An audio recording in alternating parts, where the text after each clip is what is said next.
and welcome. My name is Lauren, and today's video is the third installment in the Color With Me series, where we are coloring from Daydreams by Hanna Karlzon, and the page we're coloring is the Rainy Day Frog.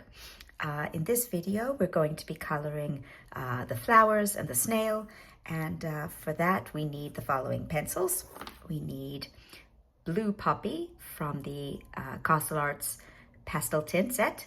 The equivalent would be a cloud blue or a powder blue from the Prismacolors. Polychromos doesn't have a light color like this one. In dark indigo from the Polychromos set. Snow Waffle from the pastel tint set. Again, there's no equivalent Polychromos, so the Deco Pink from the Prismacolors would work. Harmonia set Beetroot, Red Violet from the Polychromos. Saffron or Sand from Prismacolor.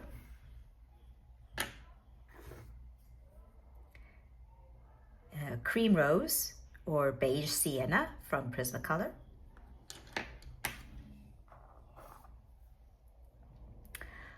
068 Castle Arts or Walnut from Polychromos or Espresso from from Prismacolor, that will also work. Okay. A Warm Grey 120, Warm Grey 1 or 2 from Polychromos. A darker Warm Grey 119, Warm Grey 4 or 5 from Polychromos. The Polychromos Ivory, and a acrylic paint pen in a yellowish ivory color. Okay, so I use the 2D Art acrylic paint pens. This particular pen is from the pastel set. I love the 2D Arts. They activate quite easily, and once you get them going, the ink flows very nicely. You can also use a Posca ivory or even white, whichever you prefer. Okay, so let's get started. Right, so we're slowly but surely making progress on our Rainy Day Frog. And this is what the page looks like so far. We've done the mushroom caps and the mushroom stalks and the leaves. And as I said, today we're going to be working on the flowers and this cute little snail. I was checking out some color combinations, and this is what I came up with. So I think we're going to do a mix of blue flowers and pinky flowers randomly throughout the page. Okay, and then the snail is going to be grayish brownish. Okay, so let us start. Let's zoom in. And I think we're going to do this flower, this one. Okay, so we're going to start off with, we're going to make it blue, and we're going to start off with a base color of Blue Poppy. Okay, just let me get the page so that I don't smudge. Okay, so first we put down a layer of blue very lightly with light pressure over the entire petal. Okay. Right.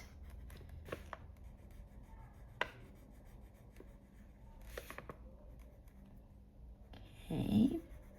Now, there are lots of different ways you could color this flower from this point.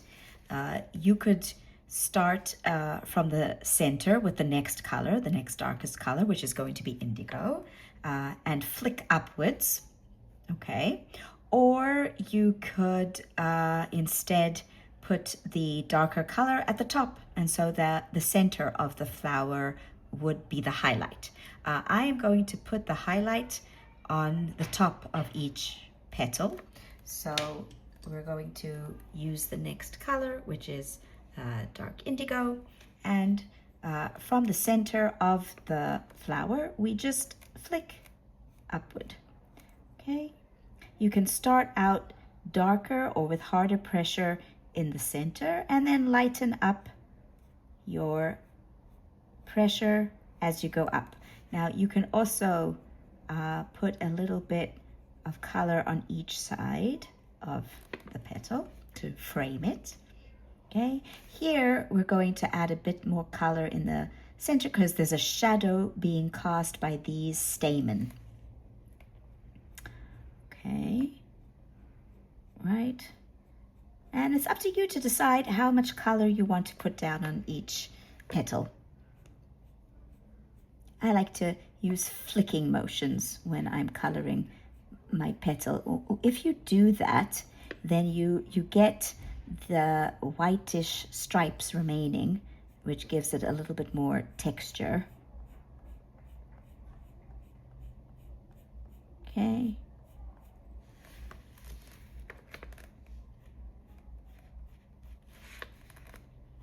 Okay, and so with flicking motions,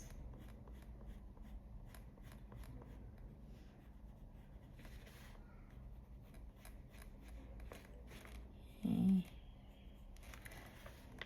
and here around the stamen so that you get your cast shadow, and then flicking motions. Okay, right. And so you can see that by doing this, I now have a highlight at the tip of each petal. Right, now I'm going back in with my blue poppy, and I'm just going to blend it out. Okay, so you just blend out the blue indigo.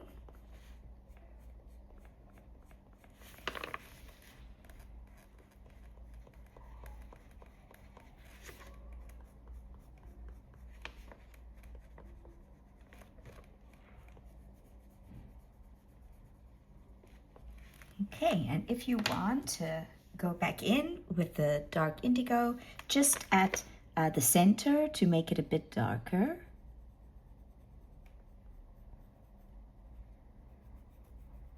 For a little bit more shadow.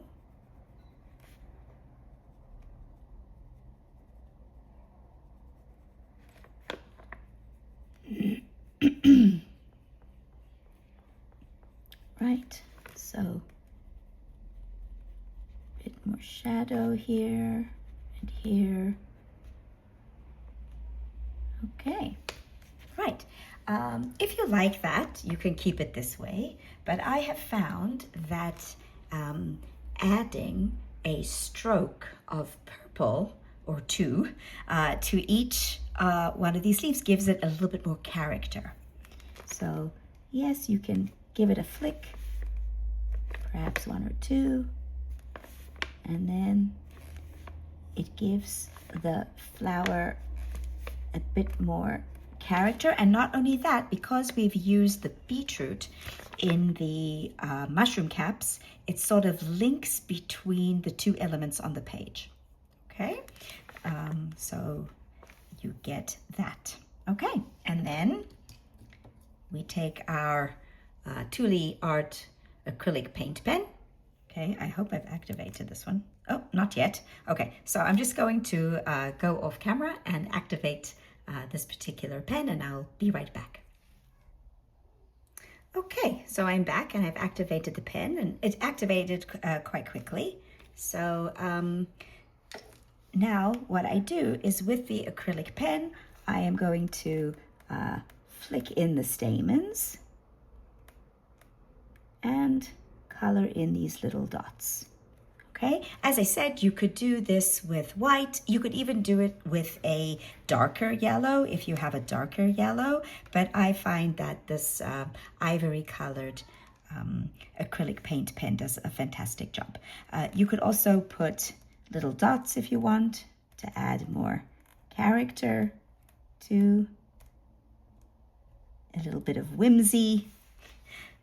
to the flower. Okay, so now we're going to continue and do a pink flower. As I said, we're doing blue flowers and pink flowers at random over the leaves. Make sure that the paint pen on the flower is dry before you move on, otherwise you can smudge it, or you can just do what I most often do, and that's start on the left, because I'm right-handed, on the left-hand side and move across. Okay, so let's get a piece of paper, cover it over lightly so that we don't smudge the paint pen. You can always scrape off the paint pen and then reapply it as well. That's one of the nice things about acrylic pens. Anyway, so we're going to do this flower, and we're using a base layer of Snow Waffle or Deco Pink if you are using Prismacolor. Okay, and basically we are following the same procedure as the blue flower. A light layer of the base color. Okay. Right, and now we are moving on to beetroot, and again we're going to do our flicking motions.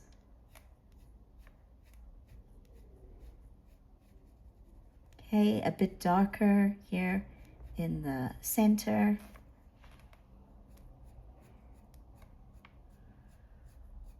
Okay, around the edges.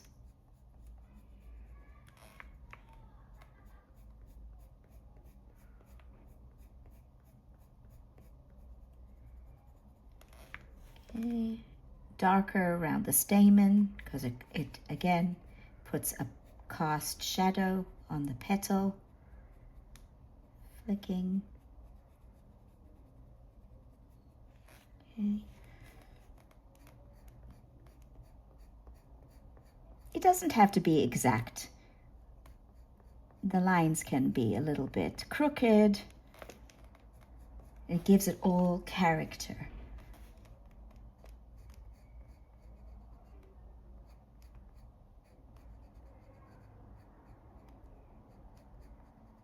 Darker in the center.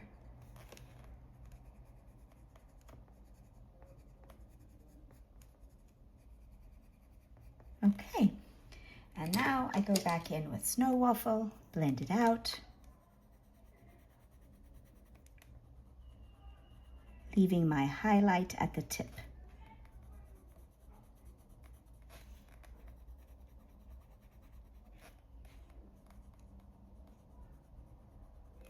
Okay, and just like with the blue one, I added this flick of beetroot. I am going to do the same, but a flick of indigo.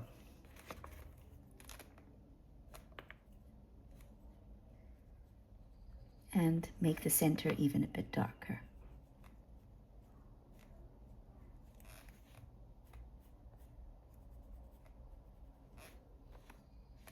Okay, it creates cohesion on the page if you do this, because you're using the same colors as you used on previous elements on this element. So that creates some cohesion. And I'm going to go back in with the beetroot just to darken up and blend in that indigo here in the center.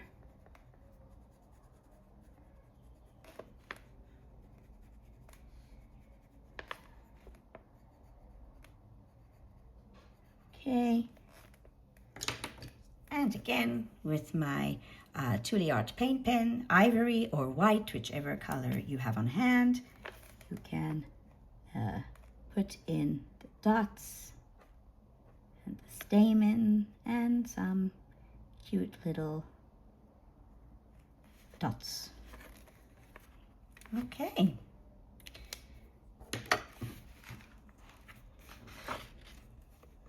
Right, so there we have our pink flower and our blue flower, and I will complete the rest of the flowers in these colors at random off camera. For now, we're going to move on and we're going to color in this little snail. Okay, so let's start off with his shell. Now, as you can see, This snail has a shell that has a swirl to it. So you have two options. You can put your highlight on the top of the snail all around, or you can put your highlight on the bottom of the snail all around. I feel that we want the top of the snail to have the highlight because, again, the sun is coming from this direction. That's what we've done for the other elements. So this part of the snail is going to have a highlight, and this part of the snail is going to be darker. And the same goes for the middle swirl, okay? So I start off, first of all, with a base layer of ivory over the whole snail. Okay, so I cover the whole snail with a base layer of ivory.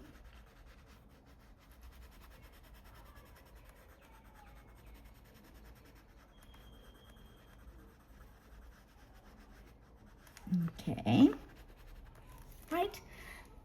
And now I'm going to take the 068 or walnut in Polychromos or espresso in Prismacolor, and I'm going to start to put in the shading. And as I said, I'm going to leave my highlight at the top. So I start my shading here at the bottom, okay, and I go all the way around the snail swirly shell. Okay, now as I said, here on the bottom, the highlight is going to be at the top because I want this part of the snail to be a bit darker because it's the bottom of the snail. So I can start putting in the shading on the bottom.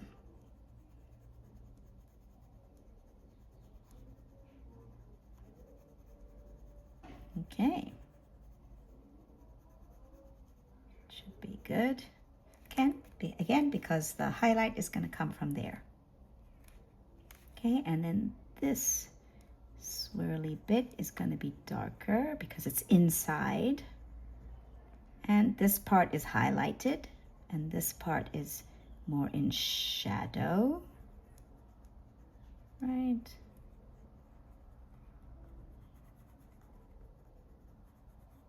Okay, now we've also got these stripes, so you can go over them with your darker pencil. Okay, just to give them a little bit of color. Usually what I do is I cover over the line, but you could also go next to it on one side or the other. Okay.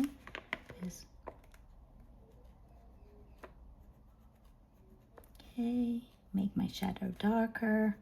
Again, we are layering, so you're always going to come, if you lose some color at some point, you can always come back and put it back in. Here too, we're putting in our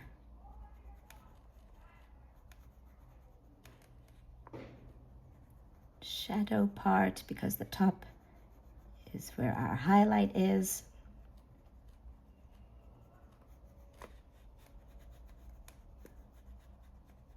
Okay. Now I'm going to take the cream rose and I'm going to blend some of that espresso out. Okay, keep in mind I want to maintain my highlight area, so I don't blend out all the way to the top. Just lightly making sure to leave my highlight. Okay, and here as well on the bottom, making sure to leave my highlight.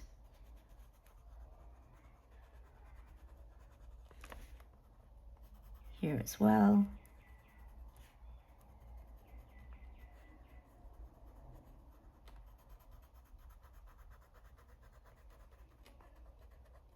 Okay, and again, I've lost some of my color in the blending, so let's put it back.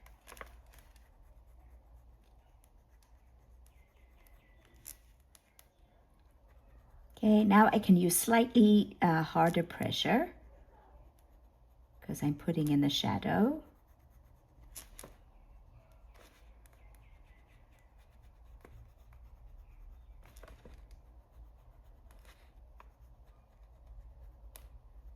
Okay, and as you can see, the highlight makes the shape of the swirl more prominent as compared to the shadow area. So we get a much more realistic swirl going.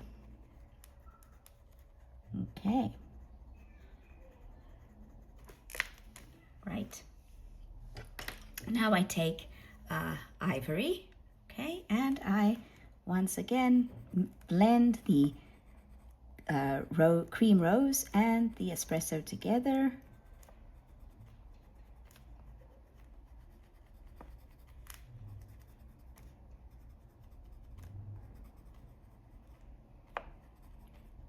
Okay, and this circular dot here in the middle, you can either leave cream, ivory color, or you can fill it in. Okay, right. Another thing that you can do is, if you want your shadow area to be even darker, is take some black. Let me see, where's my black? Here it is. You can take, this is my tiny black Prismacolor. You can take some black and darken up the shadow even more if you feel that it needs it, especially here in the center.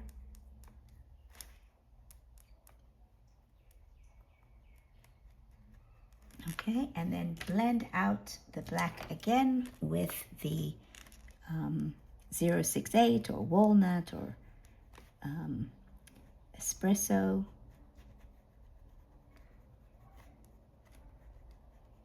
Now, it's better not to start with black as your shadow color, because black tends to make other colors very matte and very dead looking. So it's always better to have a black together with some other color. So either dark indigo or espresso or 068 in the Castle Art set, so that you get a more realistic and less intimidating black color.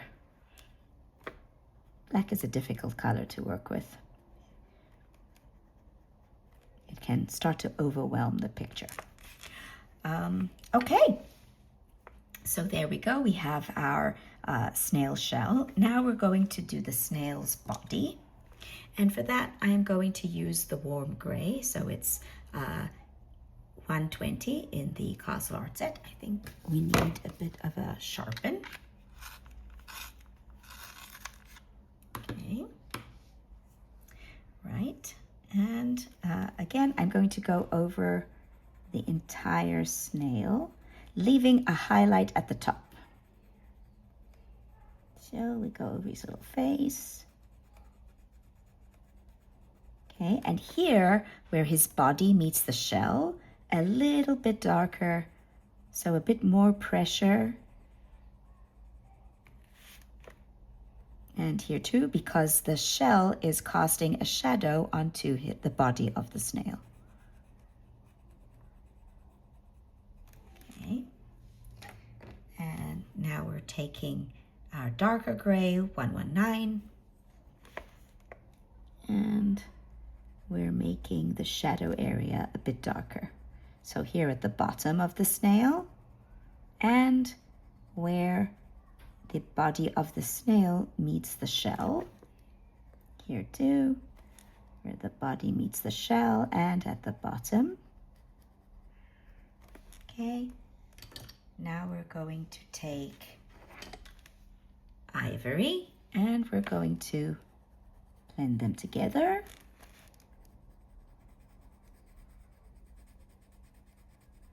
Okay, and once again, if you feel like the shadow area isn't dark enough, you can take your black and add in more shadow. And I'm going to say, in this particular case, use very light pressure, because if you used heavy pressure, it's going to be too dark. So really very, very lightly. So basically, if you use it very, very lightly, it comes out more gray than black. Okay.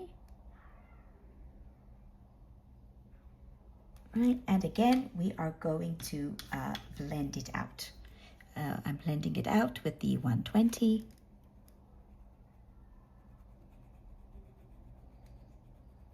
Okay. Here. Okay. Right, then we have these little antenna, which I think I am going to make the same color as the stamen. So I'm going to use the Thule Art pen. And I'm just going to draw his little antenna. Okay. Let that dry for a minute. And we're going to do his little eye. And I find that the best way to do that is with a fine liner. Okay, so here I have my Stabilo 88 black. Okay, as you can see, Hanna has given us his pupil, his white pupil. So you can either go around that and leave the pupil, or you can cover it over. I think I'm going to try and go around. Let's see, and then with the white acrylic paint pen, I'm going to give him back his white spot in his eye. Okay, I also think that I want to merge his antenna a bit more with his head. And as you can see, if you go over acrylic paint with a pencil, you can erase some of it. Okay, or color over some of it and get a different color, and just make sure that it merges in well with the rest of the image. Okay, and so yeah, there's our little snail. So I am going to continue, as I said, coloring the flowers, and we'll see how it all comes out. Right, so thank you so much for joining me on this Color With Me. I hope you enjoyed it and you learned some interesting techniques. If you liked the video, please give it a like and consider subscribing to the channel. There are also 2 previous parts to this video where I colored the mushroom caps and the leaves. So if you're interested, you can watch those as well. So thanks again, and hope to see you soon. Bye.